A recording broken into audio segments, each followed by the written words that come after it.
Et bonsoir à tous. Bonsoir à tous. Terrible, j'ai mis mon retour, c'est une très mauvaise idée. Oh, c'est la pire intro de fête. On y est Clément. Allez, Yes, on a enfin pu lancer le live. on a enfin, puis après, mais vous savez, vous allez les habitués de Radio Livre connaissent.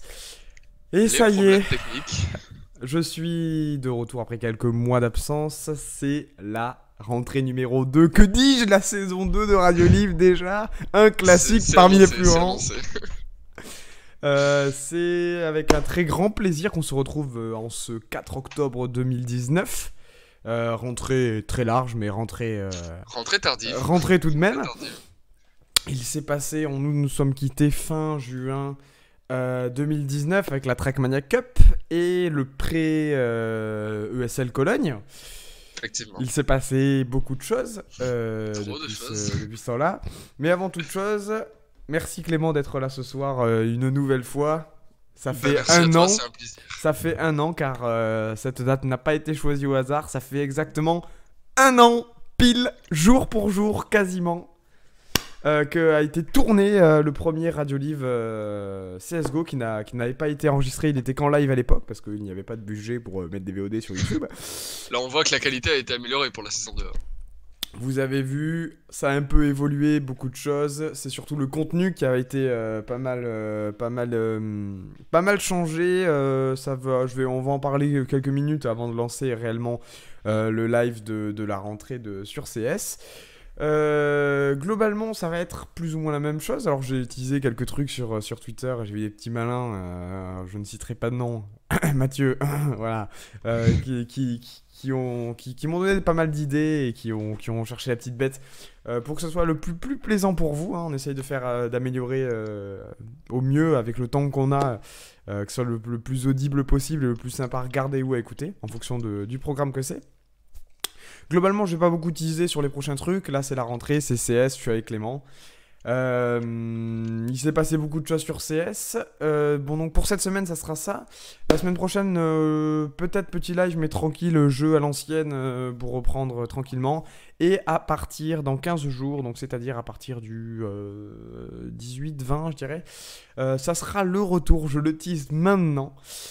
J'ai passé tout mon été à regarder un animé, un manga, Bleach, pour ceux qui m'ont suivi sur Twitter. Il y aura, comme l'année dernière, enfin l'année dernière c'était la rentrée 2019, en janvier, un très gros épisode avec plusieurs intervenants et nous allons donc parler de Bleach. C'est le plus gros truc sur lequel je travaille depuis quelques semaines maintenant. Donc j'espère que ça vous plaira, je vous mettrai le lien et tout sur Twitter comme avant. Voilà, mais ce soir c'est CSGO avec Clément, avec des stats, des news incroyables, des retournements de situation, que dis-je. Beaucoup de choses à discuter ce soir tous ensemble. Voilà, globalement la saison 2 est lancée, on va pouvoir partir sur une nouvelle année, toujours j'espère avec un rythme un peu plus soutenu, mais bon on fait comme on peut, on est tous les deux en études avec Clément donc c'est un peu compliqué. Et plus ça va aller, plus ça va être compliqué d'ailleurs.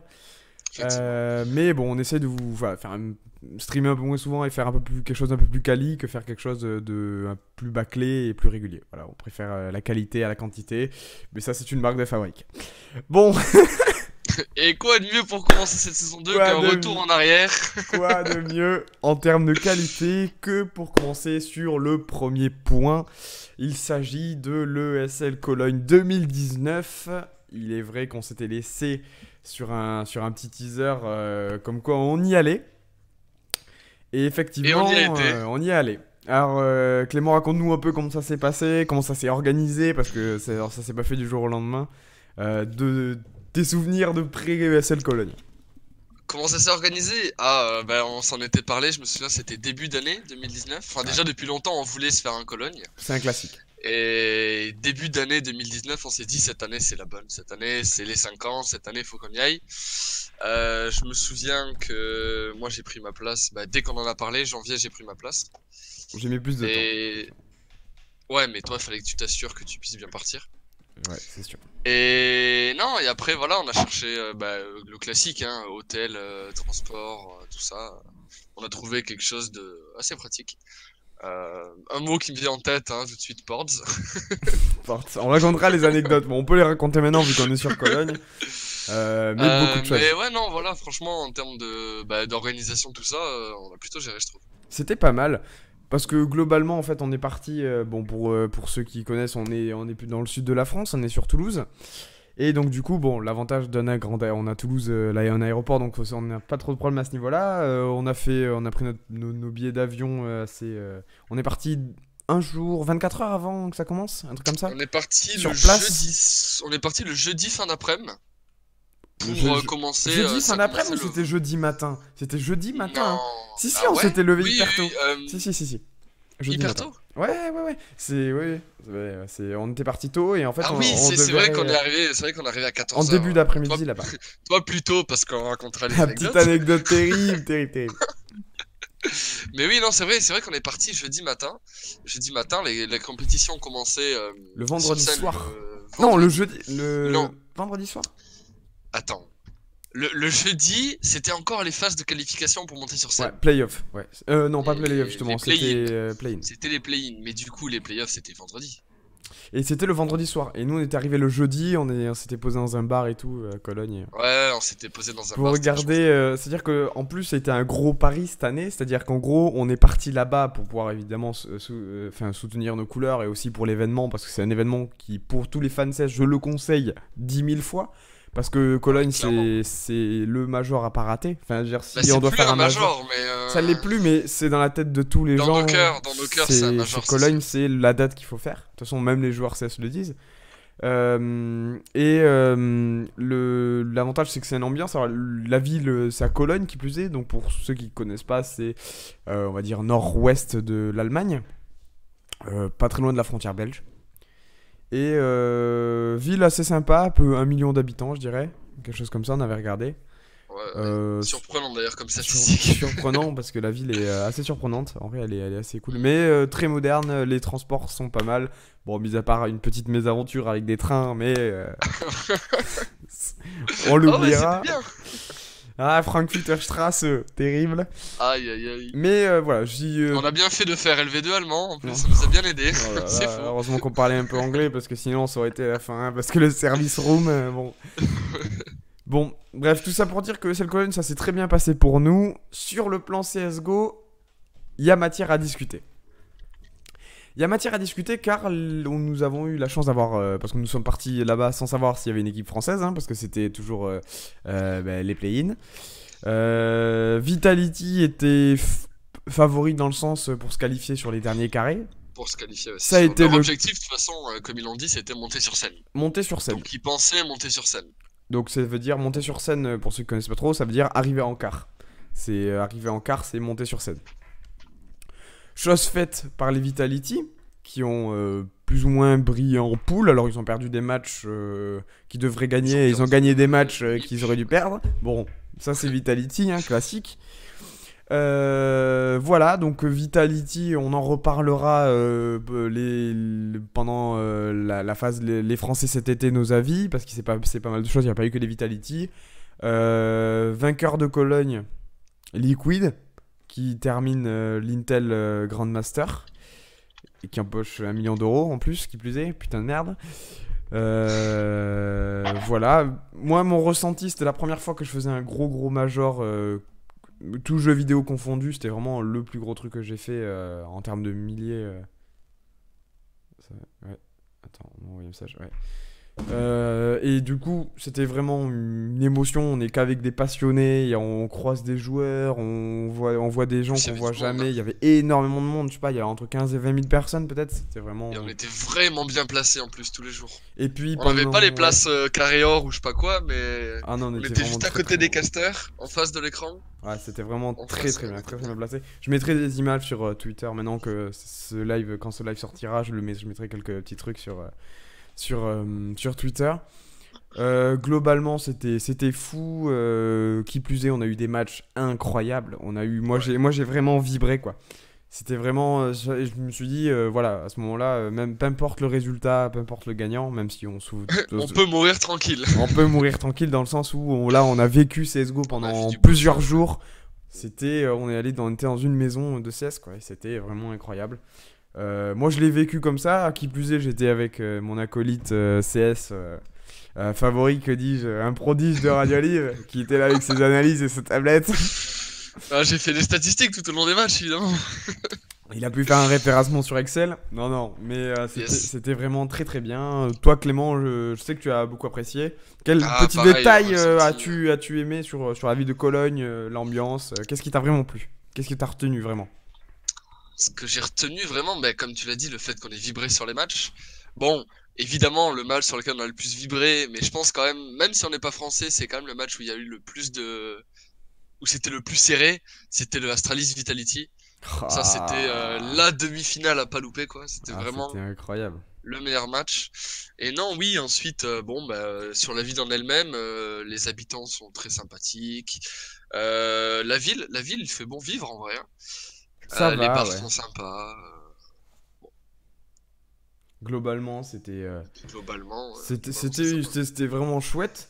Donc CSGO a attaqué l'été, la seconde partie de l'année, parce que en gros Cologne ça ferme en gros la première partie CS de l'année et ouvre la seconde. En gros, enfin ouvre et ferme c'est le major, enfin même c'est plus un major, la compétition de milieu d'année. Suite à ça, donc, victoire des Liquids. On en reparlera juste après, qui empoche donc 1 million d'euros plus le cash prize de Cologne et qui termine en seulement 69 jours, je crois, l'Intel Grand Master. Ouais, ouais, dans les 60 jours, ouais. Je ne sais 60 plus ou trop le nombre 68 jours, exact. un truc comme ça. Suite à ça, fin de Cologne, il y a un mois de vide où il y a en gros récupération des équipes, etc. Pour tout ça. Et la seconde partie de l'année est réouverte par le Major de Berlin, qui pour lui est un Major pur et dur. 2019, que j'ai entre-suivi, c'est celui que j'ai le moins suivi de l'année, malheureusement, parce que Ouais, j'étais sur une pareil. période un peu compliquée. Mais je vais parler de quelques petits trucs que j'ai retenus sur ce Major de Berlin qui était quand même incroyable. Notamment des équipes T2+, on va dire, voire des faibles T1, qui ont surpris vraiment, qui ont vraiment surpris la scène CS et qui ont bousculé un peu les plus gros. Ouais. Je pense notamment aux Renegades Energy qui font T3, T4, enfin place 3, place 4 sur le Major, qui ont fait très très peur à de grosses équipes. On notera un peu la sous-performance de Liquid quand même, qui finira top 8. Donc c'est quand même Ouais, enfin c'est quelque chose, voilà, quoi. ça fait, Après, ça fait après du leur bien. suprématie, ouais, c'est sûr. Donc on est globalement de la 8e à la 5e position. Donc en gros on a Liquid, Navy, Vitality, NC. Donc en gros le très haut du panier de la scène CSGO qui termine donc du coup entre la 8e et la 5e place. Ce qui est vraiment assez incroyable. Ça fait du Moi, bien, sur le ça reste Major serré, hein. Berlin, si je peux dire un truc sur le Major Vas-y, de vas-y. Berlin, une équipe que j'ai vraiment, bah, j'en avais déjà entendu parler, mais je pensais pas qu'ils pouvaient faire d'aussi bons résultats, c'est Crazy. Crazy, effectivement. Crazy, On a moi, ils m'ont tendance à vraiment s'oublier. surpris, ce Major. Alors ils ont terminé je crois à Alors, la ils n'ont 10e pas fait non place, il me plus, semble. ouais, ils ont fini dans les, bah, du 9 au, ouais, 10e. C'est pas, bon voilà, c'est pas un top 3, mais franchement, pour une équipe de leur tiers, Non, je trouve c'est que c'est très très propre, une bonne Crazy. performance. Et on peut. Ouais, ouais, et c'est grâce d'ailleurs à Crazy qui a fait que ils se sont montés la bourriche avec Renegade. Ils ont réussi à grimper dans le haut du tableau, rester plus longtemps sur la compétition de Berlin. Et du coup, ces deux équipes n'ont pas pu participer à le MDL saison 9, je crois. Et du coup, ça a permis à l'équipe Envious qui est équipe oubliée depuis l'époque Kenyes, etc., de monter T1 et de participer à la prochaine DreamHack, avec notamment un Nifty. On en reparlera un peu plus tard de Nifty. Voilà, on l'a déjà assez évoqué, qui fait partie de la structure NVS maintenant, qui était tier 2. Ouais, Un peu perdu, un quel peu dommage. oublié, un peu noyé par la masse des mercatos ça devient assez fou ce qui se passe en moment. On va passer vraiment une grosse partie de l'émission là-dessus. Et on retiendra aussi quand même la performance d'Avantgarde sur ce Major de Berlin qui finira quand même Ouais. deuxième, Et qui nous ont battus, qui nous ont éliminés. qui nous ont sorti. C'est pas choquant parce que quand on a vu ce Non, qui s'est passé derrière sur on va dire le contre-coup du Major de Berlin en France notamment, ça fait un très très gros bruit. Mais quand même, on salue quand même la performance d'Avantgarde qui finit deuxième. Vraiment, je salue aussi la performance des Energy Renegades, voilà, qui sont des équipes qu'on connaît maintenant, mais qui ont fait quand même une sacrée performance sur ce major fin août, vraiment. Donc, pour cet été, c'est globalement ce qui s'est passé. Il n'y a que 2 gros événements, parce que c'est une période un peu de transition entre la rentrée en septembre et fin juin. Il s'est passé donc pas mal de choses. On va revenir vite fait sur un petit point, sur une équipe en particulier. Je pense notamment à Liquid, qui a littéralement marché sur la scène CSGO depuis presque un an maintenant, hein, depuis qu'ils ont une line-up assez monstrueuse. Ton ressenti par rapport à Liquid, Clément, sur cette année 2019? Comme tu l'as dit, ça fait presque un an, je dirais plus précisément, je pense, ça a vraiment commencé vers décembre. Ouais. Le fait qu'ils écrasent tout le monde.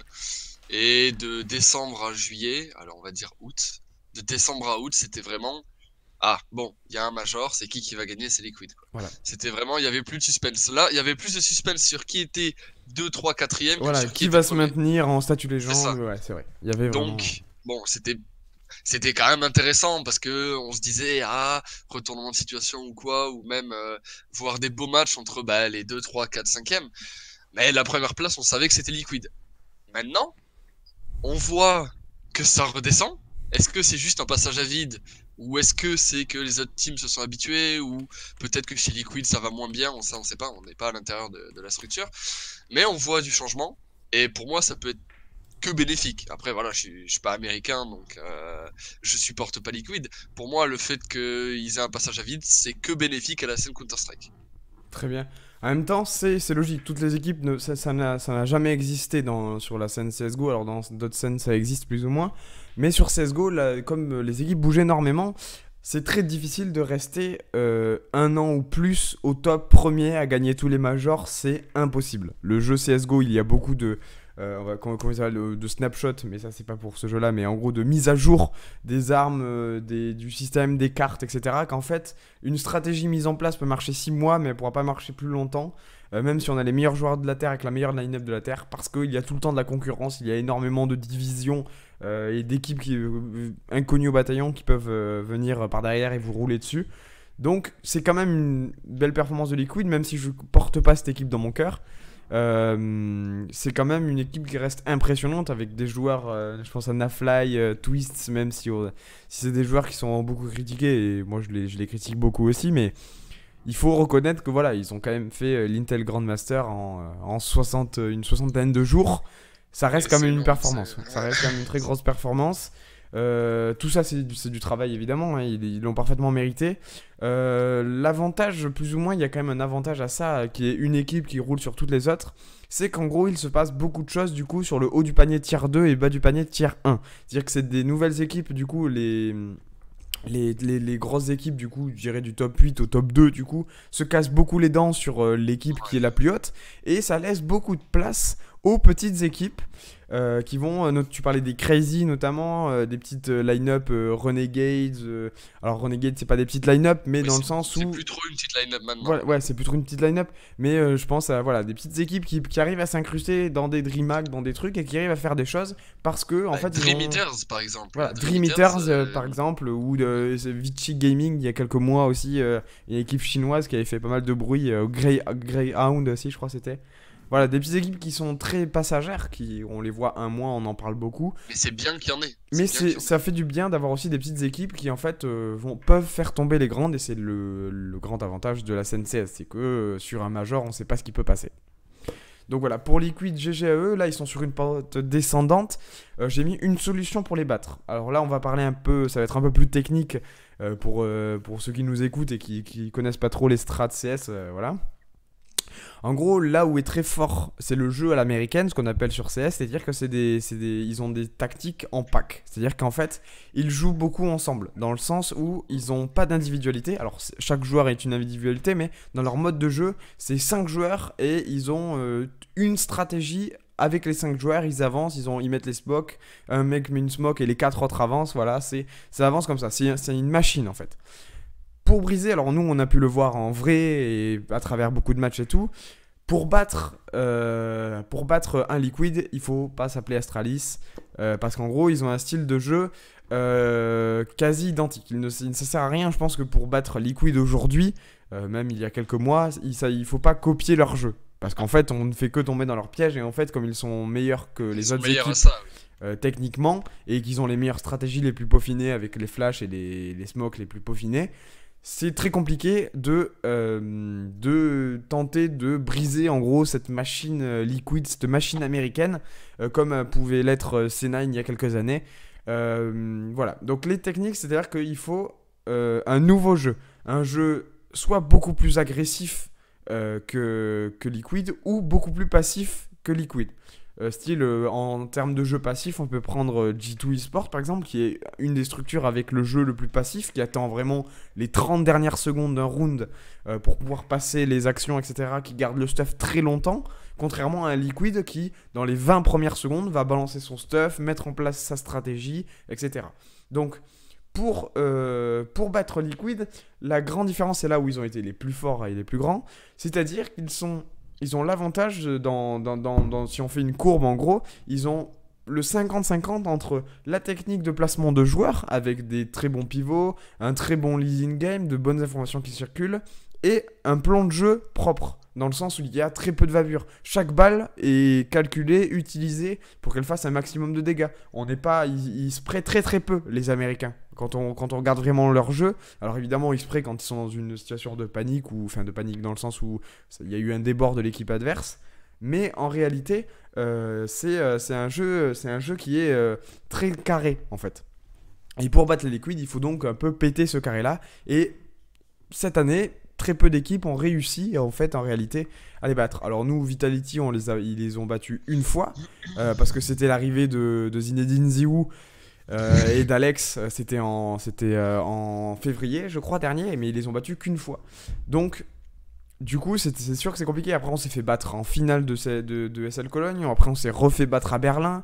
C'est très compliqué de battre ces là parce que nous, on mise beaucoup sur l'individualité, même si on a des bonnes stratégies et tout, mais on est trop faible tactiquement. Mais techniquement, on est bon parce qu'on a de très bonnes individualités. On a un jeu vraiment très opposé. Le jeu à l'européenne n'a rien à voir avec le jeu NA.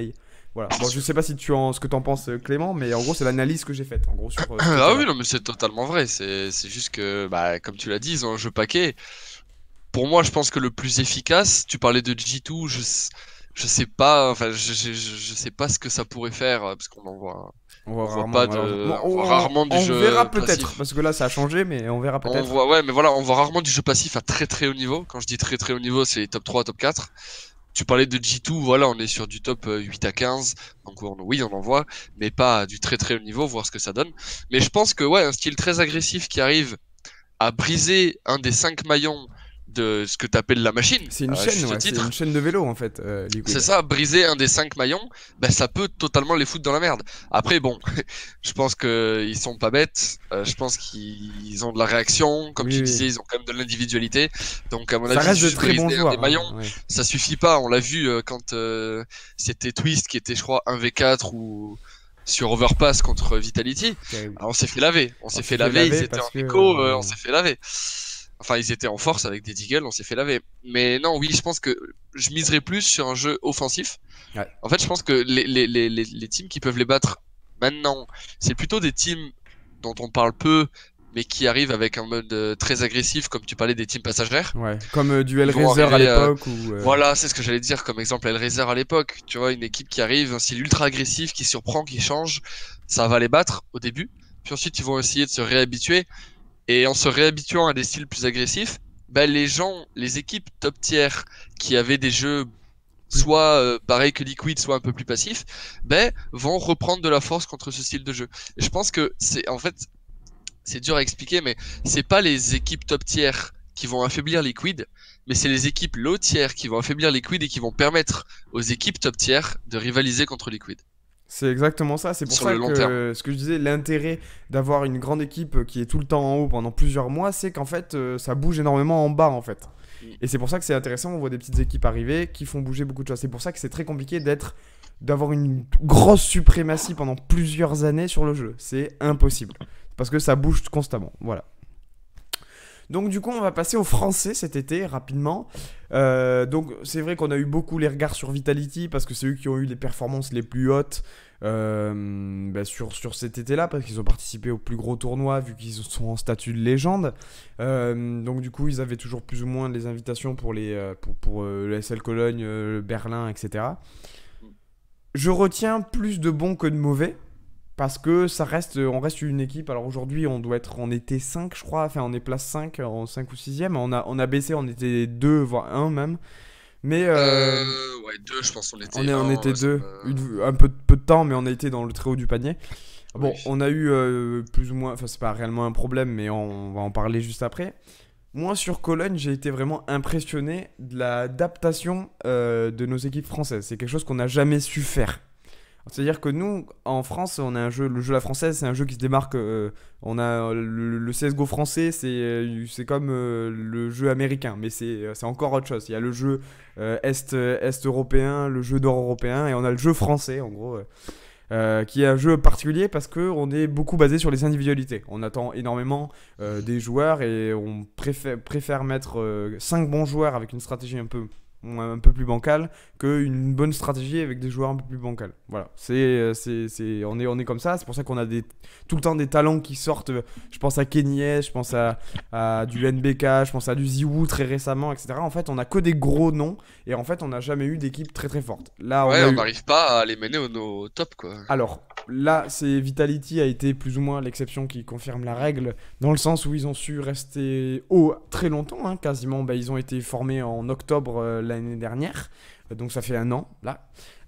Globalement, ils sont restés quand même très haut, ils sont vite montés, ils ont commencé quand même T3, et Ouais. ils sont toujours dans le top 5 monde, donc c'est quand même s'ils ont eu quelques moments moins bien, mais comme toutes les équipes. Il n'en reste pas moins quand même impressionnant. Moi, je reste vraiment par des joueurs. Un joueur cette année qui m'a impressionné, c'est RPK. Franchement, moi qui l'ai vu, du coup, on a pu le voir en vrai, on a pu le voir en match, en live, on a pu. Franchement, il est très impressionnant parce qu'en Ouais. fait, Il remplit son rôle, en il fait. remplit son rôle. Alors, du coup, ça rentre dans le côté d'individualité, mais RPK, c'est la valeur sûre française. C'est un tank incroyable. Quand on l'appelle le tank, c'est pas pour rien parce qu'il a 3 gilets par balle, lui. C'est un truc de ouf. Et Et, ses balles font plus mal, faut ses le balles dire font aussi. plus mal. Non, non. C'est que enfin, on a réussi. Moi, ce qui m'a fait énormément plaisir. Alors, si demain Vitality se termine, c'est comme ça. Bon, on verra, on en parlera après. Mais je suis quand même content parce que enfin une structure comme Vitality a pu mettre en lumière le talent de certains joueurs qui sont même vieux, qui n'ont jamais pu briller par leur talent personnel, par leur façon de faire, parce qu'ils étaient soit dans des structures qui ne leur permettaient pas forcément de s'exprimer leur style de jeu, ou qu'ils n'étaient pas dans la bonne position, ou qui ont dû prendre à un moment donné un leading game alors que c'était pas leur truc. Voilà. Je suis content pour RPK, je suis très content pour Apex, je suis content voilà, pour NBK également, je suis content pour même Alex. Alex, il m'a régalé cet été. Vraiment, il a été incroyable. Si t'as un petit point de vue sur Alex, franchement, grosse surprise. À Cologne, il était impressionnant.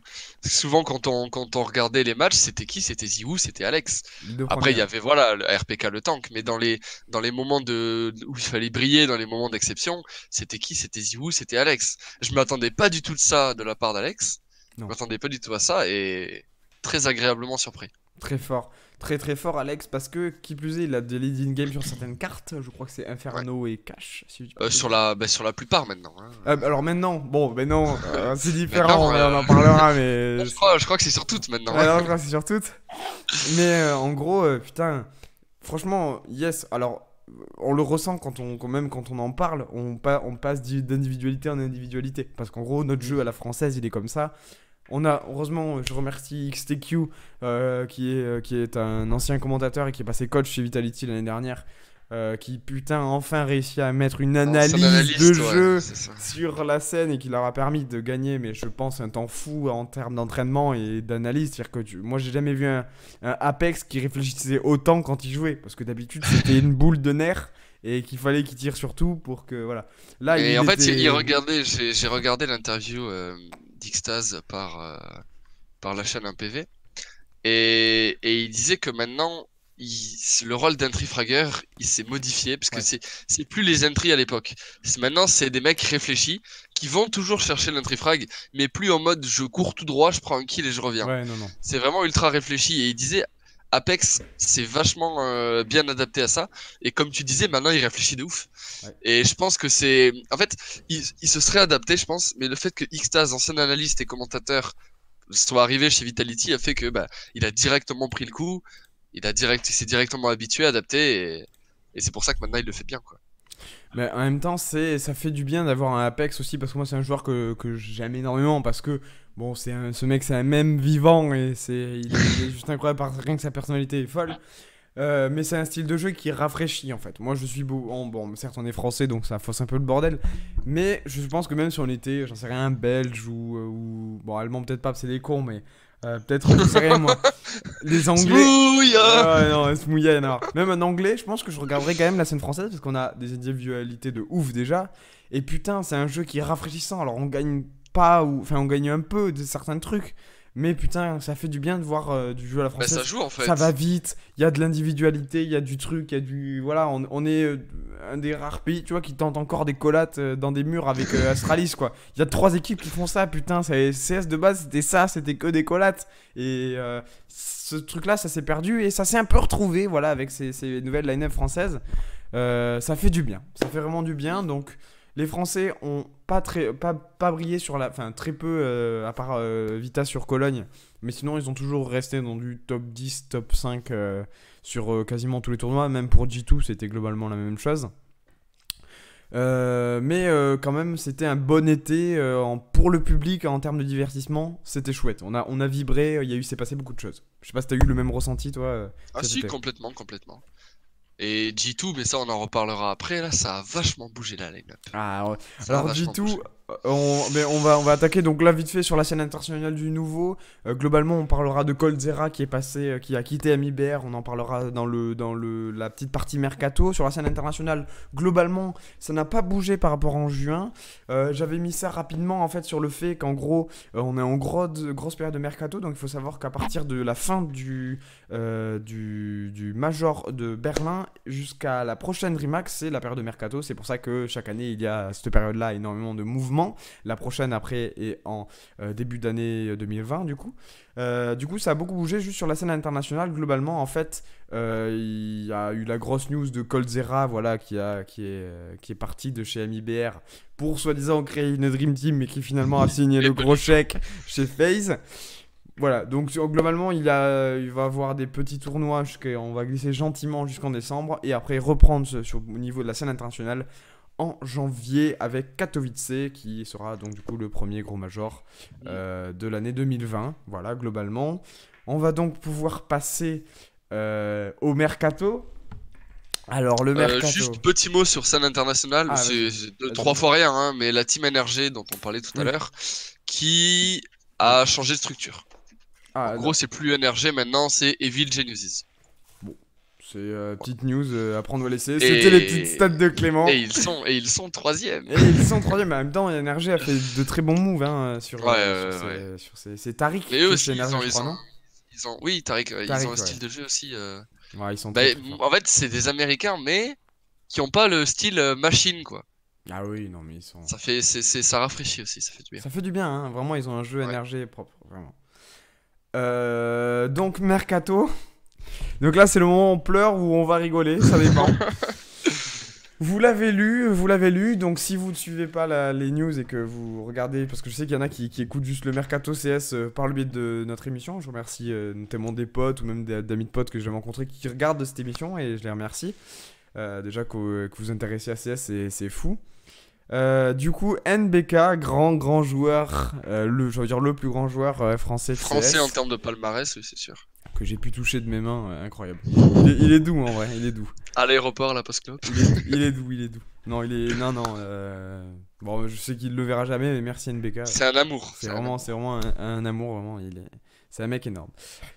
NBK, du coup, qui faisait partie de la structure Vitality jusqu'à la fin du Major de Berlin. Alors, bon, il a été kick par l'équipe en lui-même. Alors pourquoi? Alors on a ce qui est officiel et ce qui est officieux, c'est toujours beaucoup de rumeurs, etc. Les joueurs de chez Vitality, je pense qu'on a reçu un ordre de ne pas réagir sur les réseaux sociaux à ça, vu qu'ils n'ont laissé aucun message. Non, mais c'est normal.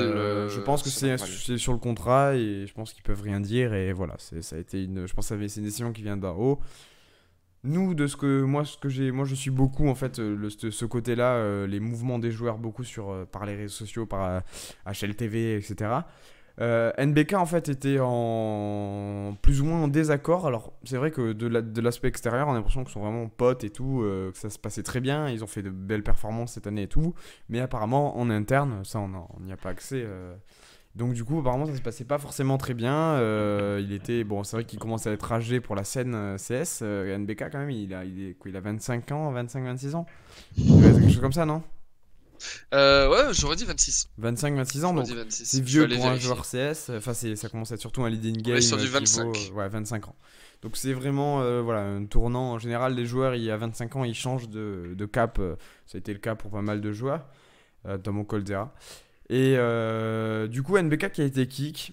Du coup, qui a été du coup remplacé par Shox quelques semaines. Alors la petite blague, alors je sais pas si c'est une blague, mais à mon avis ça a été mis en accord. Mais en gros, à la minute où NBK a été kick, Shox l'a été aussi chez G2. Effectivement. Donc les premières Oh là là, on rumeurs, s'y attend pas du tout. ont commencé à sortir. Du coup, ah oui, il y a Lucky qui s'est fait bench aussi. Alors il s'est pas fait kick, il s'est fait bench. Du coup, on s'est retrouvé avec un Shox et NBK sur kick, pour le coup de la line-up. Et du coup, on s'est dit, allez, à tous les coups, ça va changer. On va se retrouver avec un NBK chez G2 et un Shox chez Vitality. Bon, moi, je me suis arraché les cheveux parce que c'était vraiment. Alors, on sait pas comment ça se passe en interne, mais c'est vrai que s'il y avait à parier sur une équipe, sur un joueur de Vitality qui allait sortir. J'aurais dit RPK par son âge, parce qu'il a un âge avancé, il aurait peut-être envie de faire autre chose. Voilà. Mais en fait, NBK qui est sorti donc par le biais de Vitality, et Shox qui est sorti également de chez G2. Alors là, moi je pensais qu'il avait les rênes un peu de chez G2, etc. Et non, il s'est fait kick. Je pense que c'était pour un changement de contrat. Il est donc passé chez Vitality. Donc on se retrouve avec une line-up Vitality. RPK, Apex, Shox, Ziwoo et Alex. J'attends pas des miracles. Ça va marcher parce qu'il y a quand même de bons joueurs, etc. Juste une réaction, Clément. Moi, personnellement, je comprends pas forcément le choix. Bah, ça rejoint ce que tu penses et ce qu'on dit depuis longtemps. C'est-à-dire qu'il y a une line-up française qui marche et il y a Shox qui arrive et ça détruit tout. Le truc, c'est qu'en fait, Shox, là, on le voit sur les dernières performances, là même actuellement contre Mouse, il joue très bien. C'est pas ça le problème. C'est juste qu'il va jouer très bien, quoi, 3-4 semaines, peut-être 2 mois, et après, il va s'enlacer, il va moins taffer, il va moins bosser les smokes, tout ça, et il va faire perdre l'équipe. Pas qu'à lui tout seul, c'est sûr, mais c'est pas un mec qui est fait pour rester longtemps dans des line-up. Et le fait qu'ils le prennent chez Vita, alors qu'ils se disent eux-mêmes vouloir construire quelque chose à long terme pour Ziwoo, ben je trouve ça un peu contre-productif en fait. Ouais. De recruter Shox, qui était pas le seul choix disponible. Après, est-ce que Kyo était mieux? Je sais pas. Mais je pense pas que Shox, pour le projet Ziwoo, comme le définit Xtase et comme le définit Vitality, parce que pour eux, Vitality c'est le projet Ziwoo, Voilà. ben je pense pas que ce soit la meilleure personne en fait. Après, ouais, comme je dis, vous êtes maintenant au courant. Shox, c'est pas un joueur que j'apprécie grandement par son style de jeu, etc. L'avantage qu'il peut avoir sur Ziwoo, vu qu'ils ont envie de faire envie de vraiment boost Ziwoo, etc. L'avantage, c'est qu'il a eu pas mal d'expérience quand même, Shox. Qu'on le dise ou non, C'est sûr. il a pas gagné grand chose, mais ça reste quand même un nom. Il a quand même une expérience. Il a fait, je pense, tous les majors, tous les tournois, il les a fait. Au moins, il y a participé, du moins. Il a tourné avec beaucoup de joueurs de la scène française, même des joueurs de la scène plus ou moins internationale ou francophone, du moins. Alors, Shox, l'avantage qu'il a, voilà, c'est sur cet aspect que nous on verra pas, mais sur l'aspect background, sur, je pense, des stratégies ou donner plus ou moins des informations intéressantes, même si je pense que XTQ donne 99% des bonnes informations. Mais dans le style de jeu ou dans les infos, on ne sait pas comment nous il est dans le vocal lors des matchs. Peut-être qu'il a quelque chose qui fait qu'il est encore sur le devant de la scène aujourd'hui. Voilà. Certes, il n'est pas flamboyant par son style de jeu, mais s'il faut pour l'équipe, il reste intéressant sur le plan tactique, sur le plan stratégique. Voilà. Est-ce qu'il a un impact plutôt, mental, psychologique sur l'équipe qu'un impact réellement physique sur le jeu? Ça, je pense qu'on le saura jamais, ou si on le sait, je sais pas vrai ce que t'en penses, Clément, mais... Mais alors ça, c'est intéressant que tu reviennes là-dessus. Pour Shox, j'en sais pas grand-chose, mais ce qu'on sait, c'est que Xtase l'a dit il y a quelques jours ou quelques semaines. Tu parlais tout à l'heure de la première personne qui devrait, enfin, quand on t'a annoncé un bench ou un kick chez Vita, tu disais, pour toi, ça sonnerait comme RPK. Ouais, c'est vrai. Et Xtase disait, tous les jours, on reçoit des messages de gens qui nous disent, virez RPK, il est mauvais, il sert à rien. Et il disait, c'est comme Adil Rami à la Coupe du Monde de foot. Tu vois, Ouais, il jouait voilà. pas, mais c'était le mec qui mettait l'ambiance. Et il disait, il apporte une présence Oui, voilà. psychologique. Énorme. Il est rassurant. Ouais. En fait, il disait, sans lui, l'équipe pourrait pas tourner. Mais je suis totalement d'accord. Et voilà, c'est que nous, on voit l'aspect statistique, l'aspect game, mais on voit pas l'aspect vocal et l'aspect prac, entraînement, vie, tous ensemble. Ouais, ça on l'a pas. Et on peut beaucoup critiquer l'aspect stats et jeu, mais après, le reste, on n'en sait pas grand-chose. Donc c'est pour ça que j'émets un peu des réticences quant à l'ajout de Shox dans la line-up. Mais voilà, après on sait pas ce qui se passe derrière. S'il faut, il est de très bonne influence ou quoi, donc On sait pas réellement ce qu'il est. Après, on sait on sait qu'il pas est en fait. très suivi à l'international parce qu'il est vraiment connu et apprécié vraiment sur n'importe quelle scène, que ce soit asiatique ou quoi que ce soit. Mhm. Euh... Attends 2 secondes, non. Non, c'est bon. Non, non, et vraiment, ça fait si ça peut faire du bien à l'équipe, prendre un second souple, pourquoi pas, parce que là, vraiment, ils sont dans une période compliquée. Au bout de 10 mois de jeu ensemble, il faut qu'il y ait des changements dans une équipe, ou qu'il y ait un changement de stratégie, ou etc., un changement de manager ou quoi. Si Shox peut apporter un nouveau souffle à Vitality, pourquoi pas? De toute façon, Vitality n'a plus rien à perdre aujourd'hui, c'est-à-dire qu'en fait, ils ne peuvent que progresser avec ce qu'ils ont entre Ouais. les doigts. C'est-à-dire ils ont des bases solides, ils ont des bons joueurs, ils ont des bons éléments, ils ont un très très bon analyste, un très bon manager. Il y a vraiment les ingrédients pour faire une bonne soupe, quoi. C'est sûr. Après, est-ce qu'ils vont mettre trop de sel ou pas dans la soupe? Est-ce que on sait pas comment ça va se passer? Voilà, sur les majors, Shox, après, il a l'expérience du truc. Je ne le trouve pas bon, je trouve qu'il est vraiment à l'opposé du jeu que Vitality proposait. Est-ce que c'était NBK qui proposait ce jeu-là et donc du coup on pensait que c'était le jeu à la Vitality? Et est-ce que Shox va apporter un nouveau style de jeu, peut-être plus agressif? On ne sait pas. Oh, ça reste à voir de ce côté-là. Un autre côté, c'est du côté G2 du coup. Alors nous on pensait que Kyoshima allait rejoindre Vitality car il a un jeu qui est plus ou moins similaire à celui qu'a NBK. Et donc on se dit, dans la logique, Kyoshima chez Dans la logique, Vitality, ouais, techniquement. why not? Sachant qu'il a vraiment une expérience internationale et surtout il joue à l'américaine. L'avantage de Kyoshima, c'est qu'il a eu pas mal de temps dans des grandes structures. Ça aurait pu avoir un aspect aussi intéressant, beaucoup plus pro grosse structure américaine, qu'il aurait pu du coup apporter à Alex et Ziwoo par exemple. C'est pour ça que je me suis dit, c'est pas déconnant. Kyoshima chez là, du coup, t'as vraiment un aspect que nous, en tant que spectateurs, on peut toucher, quoi. Où on est en mode, ok, Kyoshima, ils l'ont mis là parce qu'il va pouvoir apporter ce côté-là à Ziwoo, Alex, qui sont des bombes sur le terrain. Et on se dit, voilà, et qui plus est, on sait que il aurait pu avoir un niveau de jeu convenable parce il a été très constant dans son niveau de jeu. Il n'a pas gagné grand-chose, il n'a pas perdu grand-chose non plus. On sait qu'il est sur une moyenne, comme RPK, quoi. Ça, c'est des joueurs Ouais. qui restent très constants.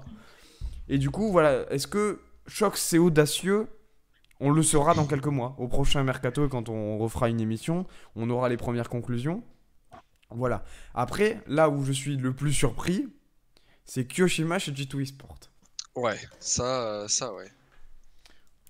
On sait qu'il est connu de la structure, il y avait eu plus ou moins des contrats il y a quelques années qui voulaient passer et que ça s'était pas fait.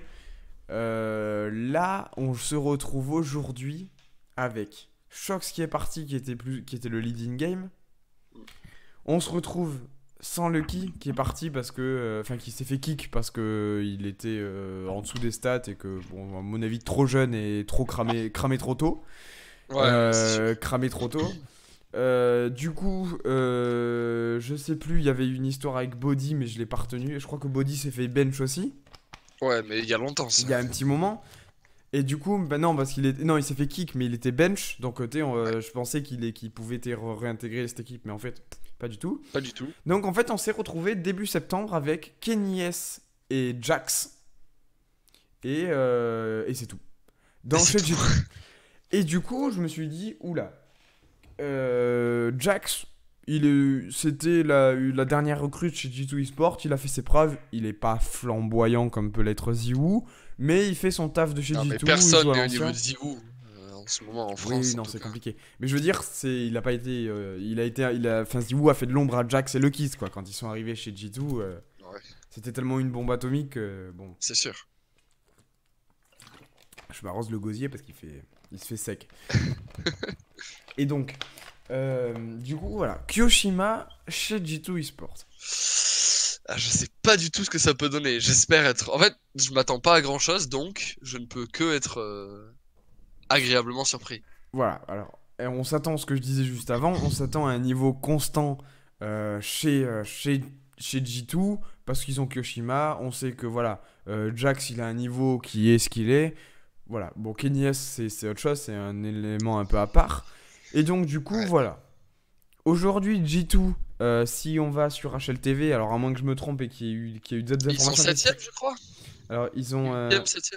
Ouais, ils ont. Tac, tac, tac. Non, ça... Je vais regarder sur HLTV, voir si ça a bougé. HLTV.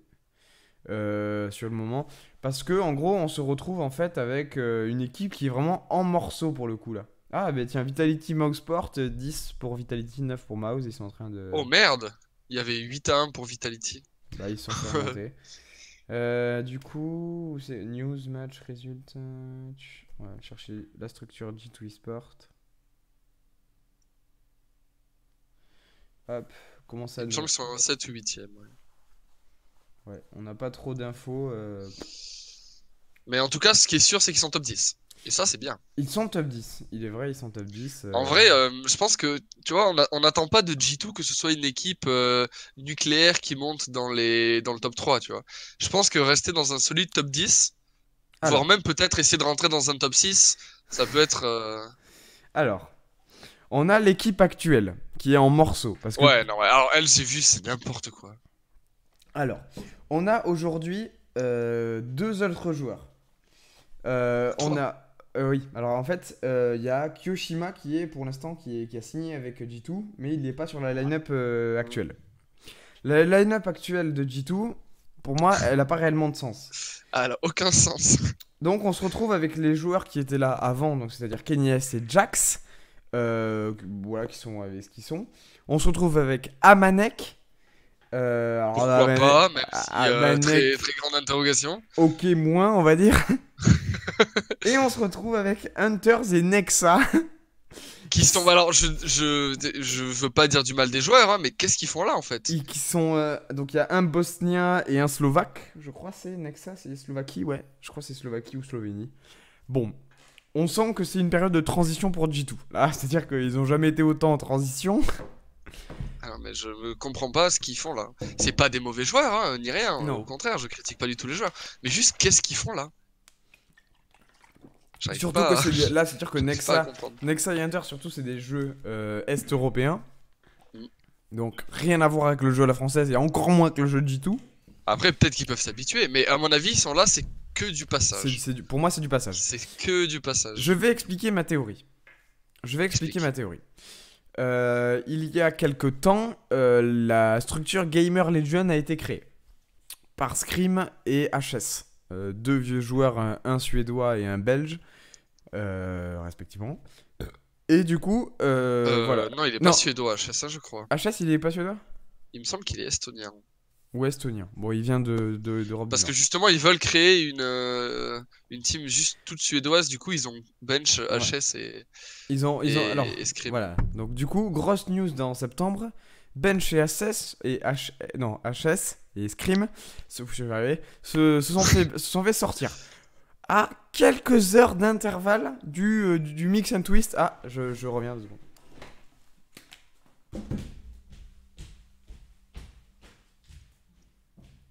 Ah, il est parti. Bah, du coup, je vais meubler, hein. Oui, donc on disait l'équipe Gamer Legion qui pourtant était sur des bonnes performances.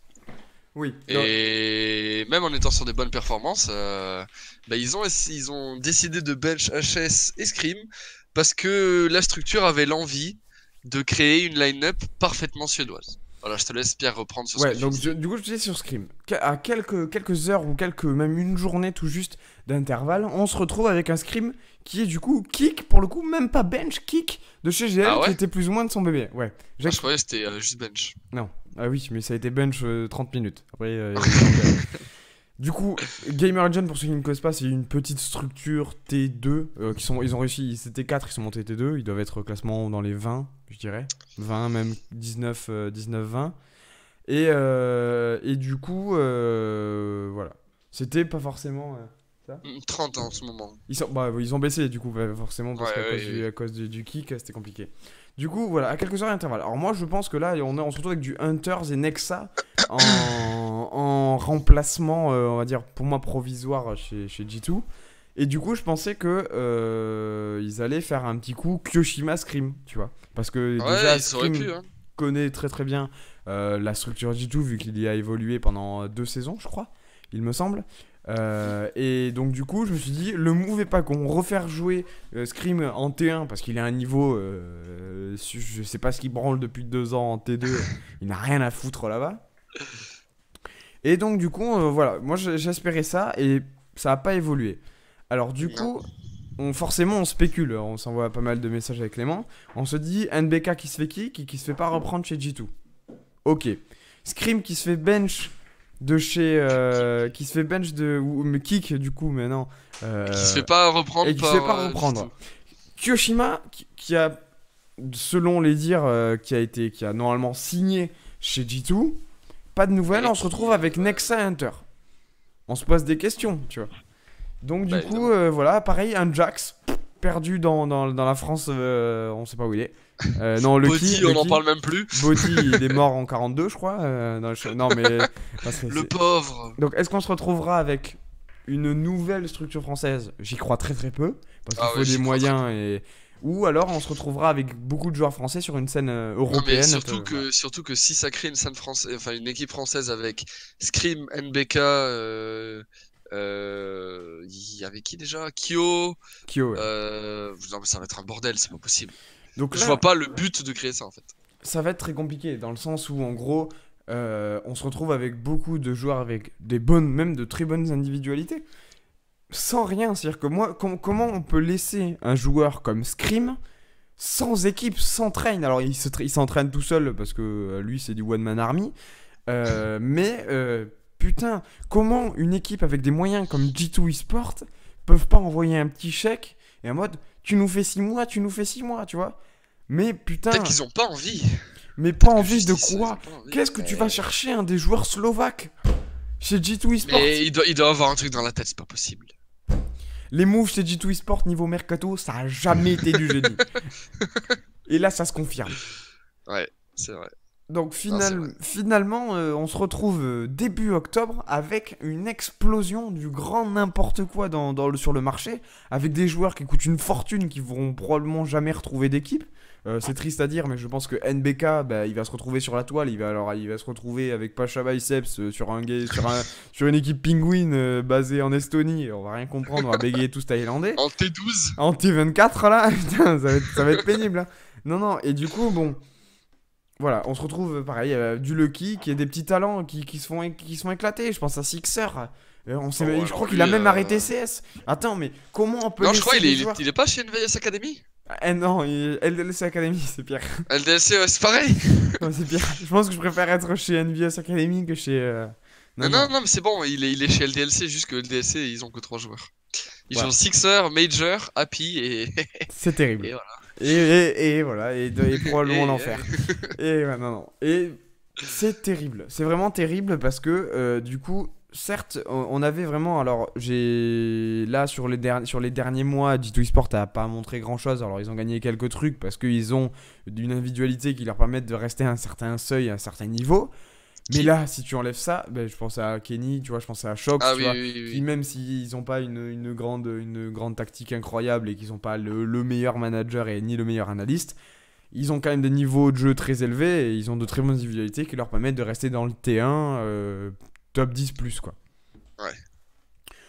Mais bon, tu peux pas avoir une structure Ça qui va met pas des durer, quoi. milliers, des centaines de milliers d'euros dans ses joueurs et faire ça, mais c'est pas possible. Comment ils ont pu faire ça? Alors ils ont récupéré 1 600 000 balles il y a la même période l'année dernière en vendant NBK et Apex. Voilà. Et du coup ils se retrouvent avec de la thune pour acheter. Putain. Pour Nexa Hunter. Mais ça n'a aucun sens. Ça n'a vraiment aucun sens. Donc bon. On verra comment ça évolue dans les semaines qui arrivent, sachant qu'il y a les premières grosses remakes qui vont arriver d'ailleurs troisième semaine d'octobre. Ça va être. Je vais beaucoup suivre G2 pour ça, pour savoir comment ils vont évoluer. Est-ce qu'ils vont faire avec ce line-up là avec Amanek? Ça n'a aucun sens. Aucun sens. Ou alors ils vont décider de faire un autre move et du coup pour le coup nous surprendre parce qu'ils ont les moyens de nous surprendre. C'est pas comme Vitality qui sont un peu restrict un peu sur la monnaie et qui sont obligés de faire avec ce qu'ils ont et qui font d'ailleurs du très très bon taf, hein. Très très bon boulot. Ouais. On n'en parle pas assez des scouts, des mecs qui ont à droite à gauche pour dénicher des talents de Ah, c'est eux les tier meilleurs, 5. Les mecs, c'est des génies. Non, franchement, voilà. Donc ça à ce niveau-là. Le tier 2 français, je n'en parle même pas parce que c'est une catastrophe. On avait des équipes, on avait du LDLC Academy, des équipes qui marchaient bien. L'équipe AAA et Maxi Saucisse en tier 3, j'en parle même pas parce que Devil, c'est un scandale absolu. Les 3D Max. Les 3D Max et tout ce qui va avec, on peut considérer que ça n'existe plus. Tellement Ah ouais, ça, non, il ne c'est pèse plus. On se retrouve avec des joueurs, je pense que même Clément pourrait rentrer dans une équipe tier 3 chez 3D Max. Parce que vraiment, c'est un scandale. C'est vraiment un scandale. Donc du coup, voilà. Et on va se retrouver comme, j'ai l'impression qu'on fait un retour en arrière en 2015-2016, où Envious explose, on se retrouve avec les meilleurs joueurs de la planète, et on sait plus quoi en foutre. C'est-à-dire que... Non, mais c'est ça. Le pire, c'est que c'est ça. Ça me rend triste parce que vraiment on avait jusque la même période l'année dernière, on était fous, on était des malades, on se retrouvait avec Ouais, deux ouais. équipes françaises qui pouvaient les taper du cul Astralis. Et là gros on va se retrouver Et à là, jouer plus contre rien, l'ASM Mercato, Pinsaguel. Ça va me rendre malade. Je vais pas dormir. un jeu contre XX Dark Sasuke du 36 qu'on va pas Ah comprendre. là là, non, ça va être difficile. Donc voilà, on espère que ça va bouger. J'espère que Kyoshima va pouvoir rendre son chèque et s'asseoir sur les bancs de. Enfin, non, justement, on va les bancs sur les chaises de G2. Parce qu'il y a plus de bancs, c'est Il y a plus les de bancs, tabourets hein. de G2 quoi. C'est des bancs en or, hein, parce que pour foutre. Ah oui, non, mais je des pense gens, que en fait toute ouais, la thune est passée dans la gaming house. Hein, ça vraiment mal. Et du coup, équipe à surveiller. Vitality, du coup, avec Shox maintenant. Ouais.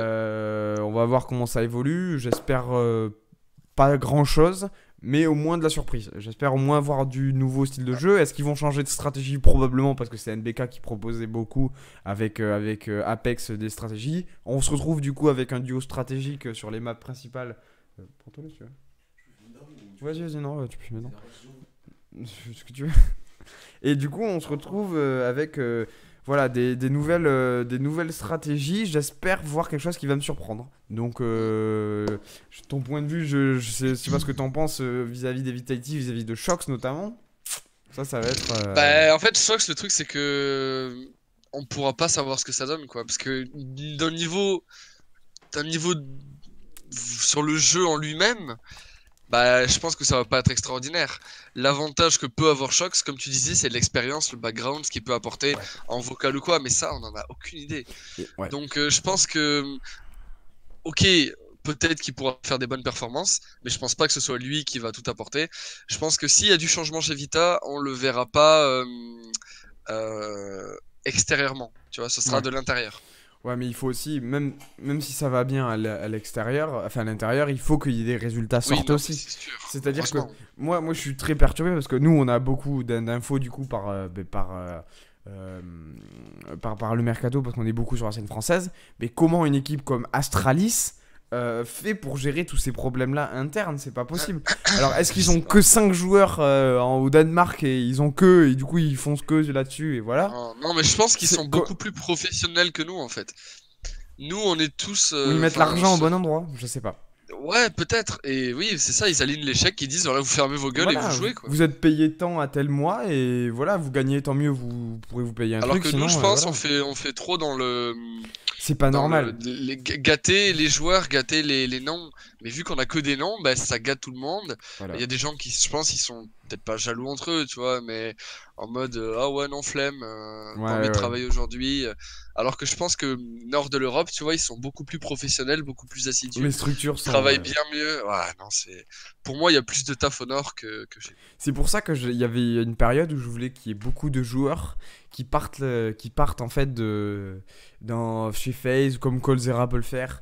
Là récemment, voilà, ça m'a fait plaisir quand j'ai vu Scream monter le projet Gamer Legion et partir jouer avec des Suédois qui sont très carrés et tout. Et lui, il avait besoin vraiment d'une structure carrée. Bon, avec Gamer Legion, il n'a pas brillé parce que c'était une équipe tier 2 et c'est dommage. Mais voilà, moi quand Kyoshima est parti chez FaZe il y a quelques années maintenant, putain, ça faisait du bien quoi. T'es en mode, bah ok, le mec il va prendre de l'expérience, certes, son prix de marché va augmenter, mais ça va être bien. Et là, nous, on se retrouve avec des joueurs qui coûtent des millions Et on s'en sert et mal. qui ont jamais joué, ils ont jamais passé la frontière avec la Suisse quoi. T'es là, mais bordel de merde. Non, mais je serais curieux du trade. Combien Vitality ont lâché de boulesses Je pour l'avoir? sais pas du tout. Je Et je serais pense pas curieux. qu'on saura, tu vois. On le saura jamais parce il doit avoir une clause de contrat. C'est sûr, ouais. Voilà, et pareil, voilà. Bon, NBK se fait vieux, il a dû perdre un peu, il doit se retrouver aux alentours de, je pense, 900 000 dollars. Et Jisoo, quand on l'avait lâché l'année dernière, il était à 800 000 balles. Il avait gagné quelques majors et tout, il était au Ouais, non, tableau. mais Ou moins même que est-ce 900. qu'il a baissé? Ouais, c'est possible. C'est Oui, possible. oui, non, c'est sûr, c'est sûr. Voilà, après, ça reste un grand nom. Aujourd'hui, ces joueurs-là, t'achètes pas que le joueur, t'achètes un nom en fait. T'achètes un public aussi également qui va avec. Il y a des gens qui suivent que un joueur. Je pense notamment aux fans de KDS, je pense aux fans de Shra Alors, je les parle fans des de vieux bacs. Kenny S, ils sont un peu en PLS, hein, depuis quelques. Bon, voilà, ils sont partis dans les jupons de Zimou, mais non, il y a vraiment un problème à ce niveau-là. Pour moi, il y a des joueurs qui sont trop payés. Moi, il faudrait que je fasse des tableaux comparatifs avec les infos que j'ai. Je suis sûr que sur les 10 joueurs qui coûtent le plus cher, qu'il y en a 6 7 qui sont français. Allez, 6. On vend les joueurs et on les achète trop cher. Donc en fait, ils montent en valeur. Les petites équipes sur lesquelles ces joueurs-là pourraient évoluer ont pas les moyens de se payer ça parce qu'avec le prix d'un joueur, ils peuvent en acheter 5 et faire peut-être un meilleur résultat qu'avec un seul mec. On a vraiment un problème là-dessus. Donc c'est pour ça que nous, on se fait nos échanges entre nous parce on a des thunes et on sait plus quoi en foutre. Parce que là, G2 Esport, ils caguent des bifetons, ils savent plus quoi en foutre. Parce Ils en que ont trop, mais ils achètent pas de bons joueurs, quoi. mais attends, ils ont plus de mecs sur le bench que la line-up elle-même. Il y a vraiment un problème. S'il y avait une G2 Academy, tu te Mais en fait, ils dis. vont monter une équipe de rugby. Ils vont participer à la Coupe du Monde. Mais attends, mais faites du hockey sur glace, les mecs. Faites pas du CSGO. Non, mais ça, c'est un truc de malade. À un moment, vous êtes 25, quoi. Ah là, non, non, non, mais c'est. Voilà. Donc, du coup, j'ai envie d'une évolution européenne. J'ai envie que les joueurs partent parce que ça commence à gaver. Moi, ça fait depuis 2014 que je suis le bordel. On est en fin 2019. On est en Ouais, et 2019. depuis toutes ces années, on te dit, ouais, nouvelle French Super Team. Ouais, bon, Ah, la French Super Team de mes couilles, quoi. Ah, ça devient. Non, vraiment, ça devient chiant. Donc, du coup, voilà. Donc, bilan très mitigé avec des résultats qui restent globalement les mêmes que l'année dernière à la même globalement, période. Hein, ouais, vraiment, on reste même plus ou moins sur la même assez chose. positif en soi. Sur du global, sur les résultats, si on se fie aux statistiques, même, je pense qu'on doit avoir plus ou moins le même point de vue Clément, on reste ok. On reste Oui, vraiment c'est ok. sûr. Je C'est pense pas que. catastrophique, y a pas de problème. Si on continue comme ça, genre si l'année prochaine il y a les mêmes résultats, on dira la même chose, c'est bien. On va pas se dire ah on est en train de descendre ou quoi. Mais quand on voit les résultats, donc qui sont ok, et qu'on voit le mercato, on se dit c'est pas possible, on va descendre, il va se passer un truc, Et non, on arrive toujours à se maintenir on sait pas par comment. le pouvoir du bifton, je sais pas comment ça se Ouais, passe. en fait par les individualités, je pense. Mais imagine si on avait une team comme à la Vitality, Vitality, mais bien mais sûr. Mais oui. mais peut-être je saurais pas comment améliorer parce que je suis pas non plus un expert Counter-Strike, mais admettons qu'ils travaillent plus sur un certain point ou qu'ils arrivent à améliorer leur travail d'équipe, s'il faut, ils pourraient vraiment rivaliser avec Liquid et H24, tu vois. Ah oui, oui, mais le souci c'est qu'on n'arrive pas à tenir des joueurs. Parce C'est ça. qu'on aime trop la thune, je pense qu'on a vraiment un problème avec la thune. Et non, non, ça devient chaud parce que... ben voilà, on revient sur le même problème, on a un jeu à de l'individualité. Alors, est-ce qu'il faut importer le système américain, des stratégies à l'américaine en France? Est-ce que ça marchera? Je pense pas. Ça, je pense qu'on n'aura jamais la réponse. Parce que déjà, ça va pas intéresser les gens qui financent, les mecs qui sont derrière, qui filent des bifetons. Ils s'en battent les couilles, ils veulent de l'individualité, ils veulent vendre du jersey, quoi, pendant les événements. Et ils s'en battent les couilles qu'ils arrivent à grimper d'une ou deux places sur un classement européen dont Ouais, ils s'en ouais. battent les couilles. Donc du coup, c'est vrai que l'argent ils doivent aussi être rentables. C'est des entreprises, donc c'est Ah normal bah, qu'au c'est bout d'un sûr. moment. Mais pour le spectacle, pour le public, c'est dommage parce qu'on est en train de perdre beaucoup de choses. Moi, je le vois, genre même sur les gens qui réagissent. Je suis par exemple Vacarme qui relaye beaucoup d'informations sur le mercato français et tout. Il y a des mecs, il y a des pseudos qui reviennent. Le mec, 6 mois, il est fan de Vitality. 6 mois après, fan de G2. Puis fan d'un mec, puis fan de l'autre. En fait, non, ici le mec, il était Gamer Legend Ah, depuis mais le départ. je l'ai toujours aimé. C'est à moi, c'est du retournement de veste constant. Les gars, si vous voulez, faites une équipe avec 15 personnes. Voilà, on va faire du rugby, mettez tous les joueurs français. Voilà. Non, mais ça va quoi. Ça devient. Ouais, ce qui me rend fou, c'est que si on n'avait pas d'individualité, qu'on avait certes, je pense notamment à ce que peut vivre en ce moment la scène polonaise ou la scène suédoise, qui ont toujours de très bonnes stratégies, mais là qui sont en manque de joueurs, qui sont en manque, ben voilà, quand ça veut pas De quoi. renouvellement de génération, en fait. Voilà, ils n'arrivent pas à se renouveler. Mais il reste quand même, il existe toujours les Il reste constant, structures, quand même. voilà, Même il si là, les reste Polonais très sont pas faible. mal descendus. Voilà. Mais putain, voilà, j'ai l'impression que c'est un peu une anarchie, il n'y a rien qui va. C'est-à-dire que à chaque fois qu'on fait une émission avec tous les deux, il y a forcément Il y a un forcément un truc mouvement qui de joueurs, coince. il y a forcément un joueur qui va partir avec un contrat à l'étranger qui va se barrer. Et on se retrouve avec des équipes avec 4 personnes et on recrute un mec de l'académie. On va se retrouver avec du PSG e-sport bientôt, mais comment se fait? On les paye très cher. Ils devraient rester. Voilà. Ouais. Je sais Mais en pas. fait, on les paye plus cher ailleurs. Mais aussi en France. En fait, on s'auto-concurrence. On est très fort parce qu'on devrait justement faire des line-up solides qui tiennent et s'échanger des joueurs bench ou même un joueur de temps en temps quand on sent que.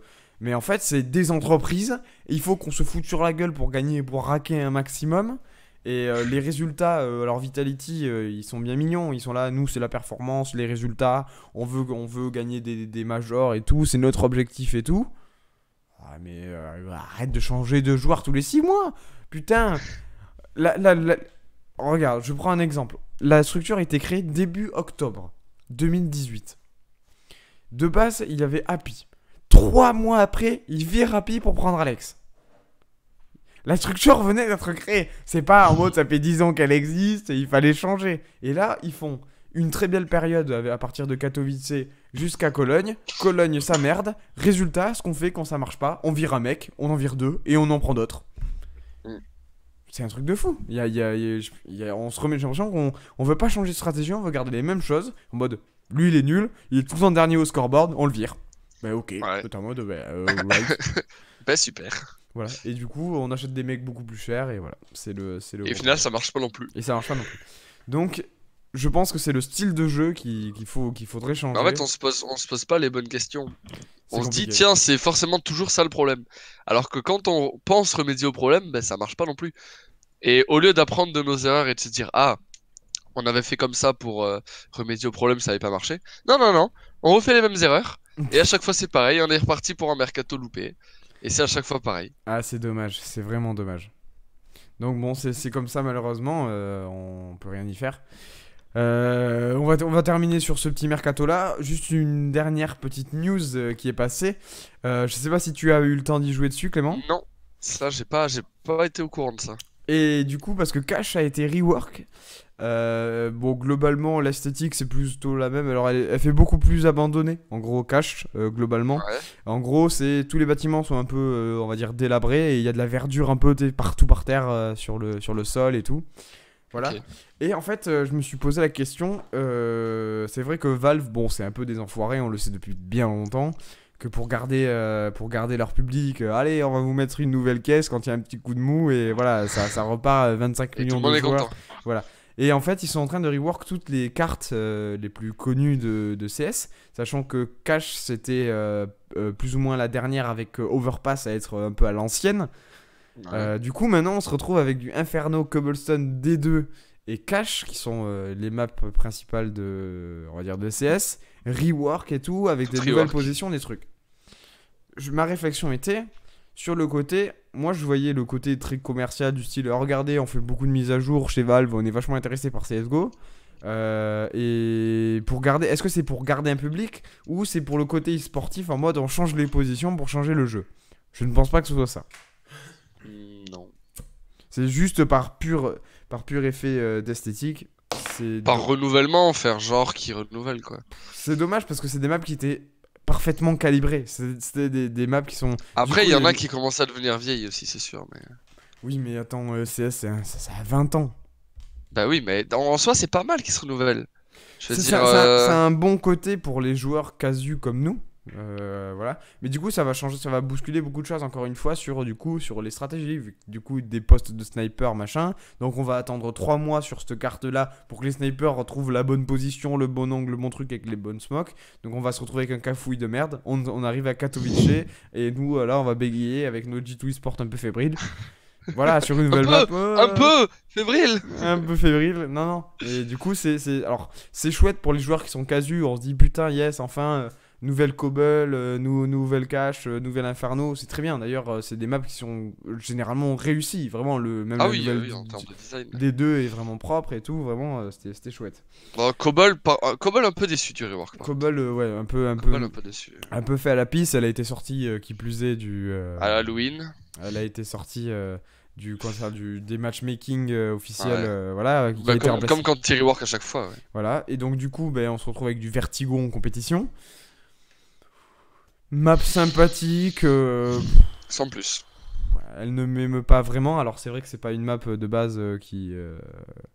Je la trouve en fait un peu contre-productive, c'est-à-dire qu'en fait c'est vraiment une carte d'individualité. Alors je vais entendre les mecs, oui mais du coup c'est une carte d'individualité où on devrait être super fort dessus les Français. Non, on Et est non. les pires dessus, on est les plus On éclatés se au fait sol. massacrer par On se tout fait le monde. massacrer par tout le monde. Et on l'a vu hier contre Astralis. C'est imbattable Astralis sur Vertigo. Ouais, ils sont très forts. Et ils ont pourtant, Astralis, voilà, c'est des très bonnes individualités, mais pas autant basées sur ça que nous en France. Non. Mais eux, voilà, c'est les équipes Nord-Europe, c'est vraiment.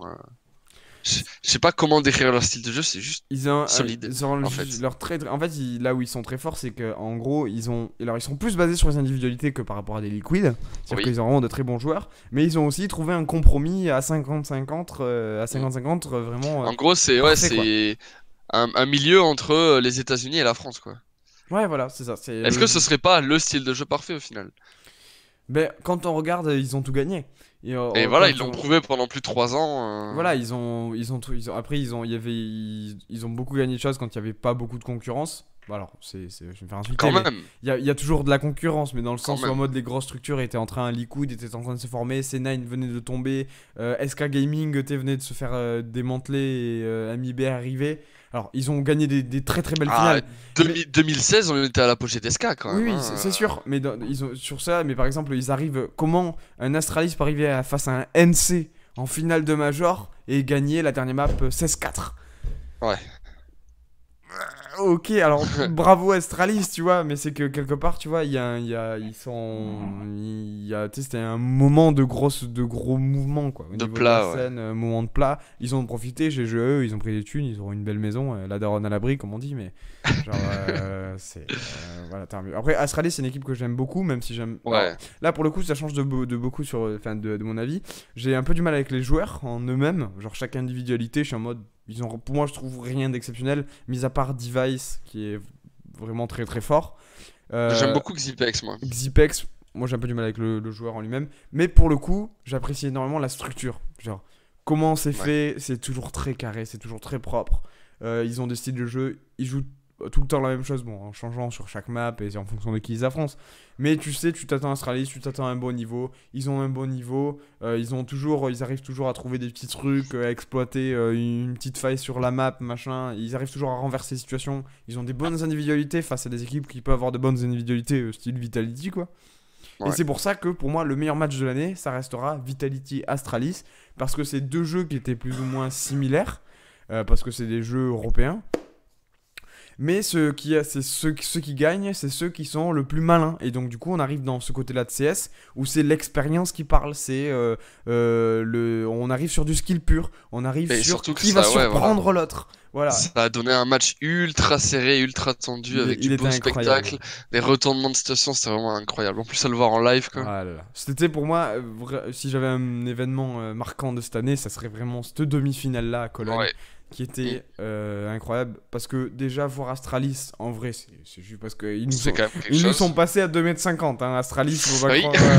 C'est très impressionnant. Mais c'est une équipe qui, quand on va la voir en vrai, on sait on va avoir quelque chose de très bien, un jeu très propre, avec du skill. On va avoir des strats en mode putain, les mecs, c'est génie, ils ont pensé à mettre Tu tel sais que c'est du smoke et jeu tout. construit. C'est très construit, c'est très propre et très divertissant. Parce que Mm. regarder du liquide, du prac liquide, mais c'est la pire. Je préfère faire un DM de maths. Ah, vraiment, il y a plus de retournements de situation.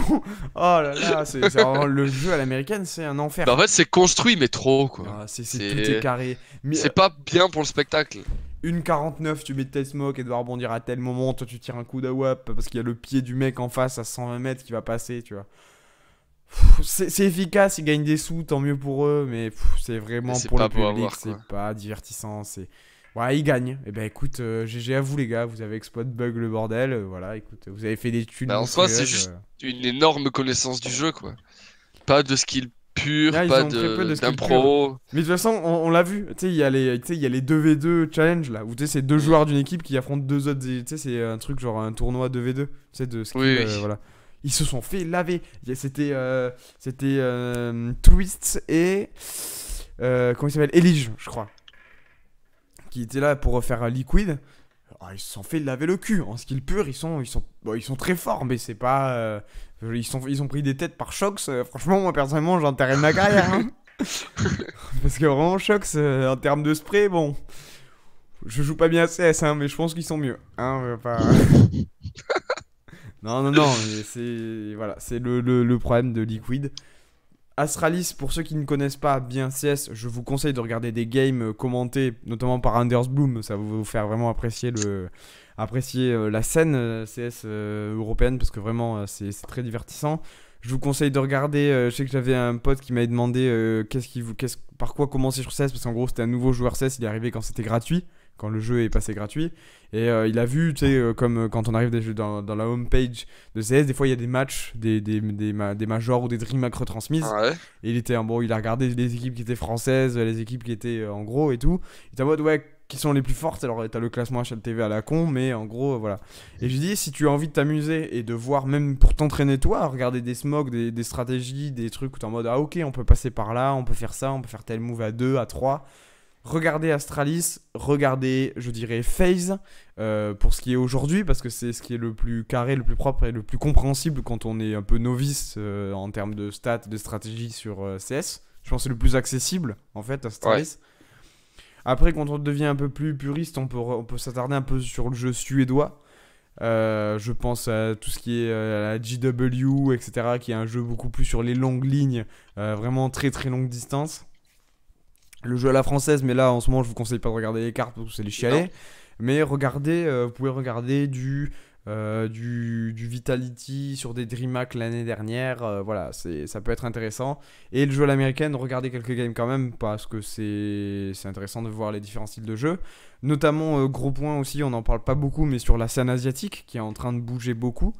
Voilà, avec il y a l'Australie, il faut savoir qu'en fait la partie asiatique c'est la Chine, le Japon qui a une équipe, voilà, il y a Singapour, Hong Kong, etc. Et ça comprend l'Océanie et l'Australie avec, c'est tout vraiment tout le côté. Ouais. Alors c'est moins beau parce que c'est un continent qui s'est mis tard sur la scène. Donc en gros, ils ont un niveau, toutes leurs meilleures. Enfin, alors, ils ont des équipes qui sont quand même Renegades, qui est quand même top monde, hein, enfin, qui est dans le top 10 monde. Mais ça reste un niveau plus faible et c'est peut-être aussi une manière aussi d'aborder le début de CS et voir comment marchent les Ouais. matchmaking en niveau pro. On va dire, ouais, c'est du niveau pro. Et c'est intéressant notamment pour, voilà, c'est un jeu qui est haché quand nous on le regarde parce qu'on regarde beaucoup de matchs pro, enfin on va dire T1, mais c'est aussi intéressant quand on est un peu novice de regarder des matchs qui sont plus petits. Par exemple, j'en sais rien, je prends l'exemple d'Overwatch, si on fait que regarder du Overwatch League, le championnat du monde, machin et tout, les mecs sont trop forts mais on pourra jamais reproduire ou regarder Ah les oui, non, mais c'est stratégies sûr. là-dessus. Donc c'est bien aussi de regarder des gens qui sont sur un niveau un peu inférieur. Et c'est aussi intéressant à analyser et regarder les statistiques également. Il faut pas se baser que sur les 10 meilleures équipes du monde. Nous, on le fait parce que c'est ce qui bouge le plus en termes de marché, en termes d'équipes, de majors, parce que c'est des équipes qui sont en statut légende, donc en gros, elles sont plus ou moins. Et surtout, oui, surtout qu'on parle des plus grosses équipes du monde parce que voilà, c'est le spectacle, c'est ce qui se passe, c'est ce qui bouge sur la scène CS. Mais en soi, si on veut s'améliorer et reproduire ce qu'on voit en match, parce que si nous on veut le reproduire à notre niveau, c'est sûr qu'il faut pas non plus regarder que des matchs pro. Il faut regarder du plus bas level, comme tu disais, ou bien des gens qui jouent en matchmaking ou quoi. Là, c'est vraiment des strats qu'on peut reproduire Ouais, en matchmaking. c'est pour ça qu'il existe des tiers, hein, sinon il y aurait pas, les tiers seraient pas Mm. retransmis. C'est pour ça on peut regarder, bon après c'est pas, le tier 4 je vous le conseille vraiment pas parce que c'est pas très Non. intéressant. Mais Non, mais jusqu'au tier 3, c'est jusqu'au tier intéressant. 3 on peut retrouver des petites équipes, voilà, on peut retrouver des petits matchs même nationaux. Sur des petites compètes nationales qui peuvent être intéressants pour s'améliorer sur du CS. C'est notamment ce que je fais notamment je regardais beaucoup, il y a une période où je regardais beaucoup les académies, notamment NVS Academy, LDLC Academy, etc. Il y a plus ou moins, c'est un principe qui existe plus ou moins. En gros, c'est des équipes, on va dire la deuxième équipe, si on peut dire ça comme ça, d'une structure. Donc c'est des joueurs, généralement des joueurs moins bons, bon, qui Mm. restent quand même très très forts, hein, contrairement à notre niveau. Hein, faut savoir c'est des pros quand même. Non, mais c'est sûr. Mais c'est aussi intéressant de voir les styles de jeu. C'est pour ça que quand on revient, et c'est aussi pour ça que quand beaucoup de gens, quand tu regardes du CS, il peut y se passer une action de fou. Et des gens vont pas forcément comprendre parce qu'en fait, ils n'ont pas forcément la dimension de ce que c'est, ce que ça représente en C'est fait, sûr, ouais. certaines choses. Et c'est pour ça que c'est aussi intéressant de voir les différents niveaux du tier 3 à tier 2 et arriver au tier 1 et regarder une finale de Major, j'en sais rien, Liquid Astralis et voir des Et trucs te rendre du compte du futur. niveau Voilà, stratosphérique, de ouais. certains joueurs comme Simple ou voilà, des joueurs qui sont à un niveau juste stratosphérique. À un niveau bien trop au-dessus. Voilà. Bon, c'est vrai que cette fois-ci, on n'a pas beaucoup parlé d'individualité Mm. internationale, on n'a pas beaucoup parlé de Simple, on n'a pas beaucoup parlé de ces gens-là qui ont pas mal marqué, hein. Ils ont fait leur petit bonhomme de chemin cet été Oui, mais aussi. en même temps, Simple, Simple, c'est tout le temps pareil. Enfin, c'est, il est tout le temps au niveau. Donc, c'est vrai qu'il donc si on est. en parle, c'est toujours pour dire que bah il a été bon, qu'il fait des bonnes perfs, Il est que toujours, je sais pas, il est toujours quasiment dans le top 1 des classements HLTV. ouais, il y a moyen. Hein, je sais pas. Il y a les classements par joueur. Ouais, ça doit exister, oui, avec comment on appelle ça? Le HDR, non? C'est pas ça? Ah ouais, si tu prends, Ah si oui, tu il y prends a avec la aussi. DR. Ah bah ils ont perdu Vitality. 16-12. Oh, Allez, du coup, ça va partir en map 3. Allez, map 3. Ah oui, Get Red qui est parti aussi qui a quitté la scène. Oui, effectivement. Mais il a dit qu'il partirait. Il est parti après Berlin, non? Ouais, il est parti après Berlin. Ouais. Recently Activity. Vitality versus Mouse, on s'en fout. NBK. Ah, il y a des articles sur NBK. Reason why they kick NBK. Anything but solid, simple 1v1 was good evidence. For Mais those who Simple a version été of premier the- 2018. Après, est-ce qu'il le sera 2019? Ouais, ça s'insulte de tous les noms sur HLTV. Sujet d'NBK. Non, je sais pas, mais je sais que. Ouais, il faudrait que je regarde, mais je sais pas, j'ai pas le temps là. Mais en gros, ouais, toujours quasiment premier, il a le meilleur ADR de toute la scène. Ziwoo, il torche un peu le cul quand même. Hein. Il est pas loin. Hein. Il a les chevilles. Il est pas loin, il est pas loin. Après, est-ce qu'on peut dire qu'il est meilleur que Simple? Non. Non. Mais Dans 2 ans, parce qu'il s'il a faut le même encore qu'il niveau. fasse ses preuves. Oui, voilà, dans 2 ans, s'il reste sur les mêmes performances, même plus, là oui. Ah oui. Là, on pourra parler d'un concurrent, voire même dépassement, mais Bon, Mais pour là, le moment, il a clairement les capacités. oh, il les a Il fait 1000 fois. clairement du bon boulot. Il les a 1000 fois les C'est capacités. sûr. C'est même plus des capacités à ce niveau-là. Ah, Mais c'est. ouais, non, non, vraiment, il est rien à dire, très très fort, vraiment. Bon, bon bah, sur le petit point Zivou, etc. Essayez de votre côté la nouvelle map cache de votre côté. Bon, je l'essaierai, je pense, ce week-end si j'ai un peu de temps. Elle est live, elle est sortie? Je crois qu'elle est sortie, ouais. Bah, parce que oui, il y a eu une petite compète qui s'est passée, elle y était dessus. Enfin, les joueurs Ok. ont joué dessus. Voilà, globalement, j'espère que cette rentrée Mercato vous aura plu à tous. J'espère que ça t'aura plu aussi également, Clément. Exactement. Un plaisir. Et ben, plaisir partagé, qui plus est.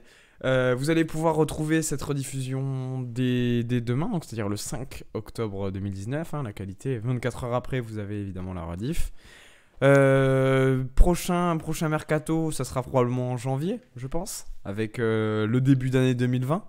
On va voir comment aura évolué les structures françaises, comment va évoluer la scène internationale avec les dernières compètes de l'année 2019. Globalement, rentrée plutôt mitigée sur le plan individuel des joueurs, mais rentrée euh, vraiment pas mal pour les grosses structures internationales qui ont réussi à briller, d'autres qui ont plus ou moins qui sont tombées puis remontées. Voilà, ça bouge beaucoup en ce moment. Je vous tiens au courant sur Twitter pour CS. Je tweete pas mal sur certains trucs où je partage des articles où ça parle notamment des clics ou des benches ou des mouvements de joueurs. Clément, on te reverra peut-être sur le prochain Radio Div sur Bleach. Oui. Qui sera Dans les premiers, encore une fois. dans les premiers encore une fois. En même temps, c'est compliqué, hein, mais on sera, je pense, 4 ou 5 comme celui sur One Piece. Ça va être de la qualité, ça. ça va Regardez tout ça. Ça, c'est. si Moi, j'ai pas regardé complètement celui sur One Piece parce que bah, ça j'ai spoil. pas envie de me faire spoil. Mais rien que ce que j'en ai vu, c'est de la qualité. Donc, je vous le conseille. Bah, c'est Clément qui le dit, hein, c'est pas moi. Et il a pas du tout reçu de pot de vin, hein, pour ça. J'ai envie d'avoir le chèque là, s'il te plaît. Ouais, bah, t'inquiète, on s'appelle après. Non, non. Et ouais, pour ceux qui découvrent un peu le format Mercato, c'est le plus connu, le plus regardé sur les rediffusions. Mais vous pouvez regarder, on parle en gros de manga. Et le principe, et je vais vous le réexpliquer dans un petit tweet ou quoi. Et en gros, c'est des gens qui passent. Et plus le live avance, plus les gens qui passent sont loin dans l'œuvre. Et on va pouvoir discuter, théoriser, dire nos personnages préférés, nos actions préférées, des arcs qu'on a aimés, d'autres qu'on n'a pas aimés. Et voilà, discuter tous ensemble et arriver sur la fin de la soirée avec une personne qui a terminé, pour le coup, parce que Bleach est terminé, qui a terminé le manga et faire les conclusions, ce qu'on a pensé du manga, etc. L'avantage de ce principe de live, c'est qu'en fait, vous pouvez revenir 6 mois, 8 ou 1 an après, une fois que vous avez lu, avancé dans le manga, et regarder en fait petit à petit les morceaux de la VOD. Pour se dire, ah, ok, tel mec qui pensait ça, c'est vrai que j'ai plus ou moins le même avis, ou je suis pas d'accord, machin et tout. Voilà, le principe de ce live là, ça sera ça. Donc le prochain live, ça sera là-dessus, peut-être le week-end prochain, ou non, peut-être pas le week-end prochain, c'est peut-être la semaine qui suit encore d'après. Ensuite, ça sera le retour du Radio Livre Cinéma. Il y a beaucoup de choses qui sont sorties au cinéma. Et le Radio Livre Musique, qui sera là où je serai en tant que mixeur et DJ de qualité pour égayer vos soirées. Voilà, donc globalement ce sera les prochaines choses qui arriveront courant octobre-novembre. On arrivera ensuite en décembre et là je vais pas trop m'avancer sur ce que je vais faire, sinon ça va être compliqué, je vais jamais tenir ce que je vais faire. Là déjà, si j'arrive à faire tous ces lives là, ça sera déjà très très bien. Je te remercie encore une fois, Clément, de nous avoir Merci à toi encore une fois de m'avoir invité sur le format. bah, en même temps, tu sais, ici tu peux même plus m'inviter, j'ai envie de dire mon cofondateur, s'il vous plaît. Non, et du coup, où c'est qu'on peut retrouver cette magnifique VOD, mon Clément? Tu feras ma propre pub, c'est magnifique. Cette magnifique quoi? Où c'est qu'on pourra retrouver cette magnifique VOD? Ah, cette VOD, mais sur Pipi Style VOD sur YouTube, Ah, c'est magnifique. évidemment. Ah, c'est magnifique. Donc, Allez vous abonner, mettez des likes, commentez, la évidemment. petite cloche, partagez. voilà. Fais pas le La rat. cloche, oublie pas la cloche. Bon, la cloche, pas trop utile, mais. Non, non, mais vous avez toutes les VOD. Mais non, donc, oui, du coup, allez c'est faire en un bas, tour là. si ça vous Ah, intéresse. ça, Ouais, voilà, il y a pas yes, mal de là. trucs sympathiques. Et du coup, voilà, bon, on stream de temps en temps. De toute façon, ça, je tweete le lien. Et sur Twitter, @pepeloustyles. Voilà. Pour la VOD, ça sera tout. Merci beaucoup de nous avoir écoutés. Et on se retrouve pour la VOD bientôt. Ciao, ciao.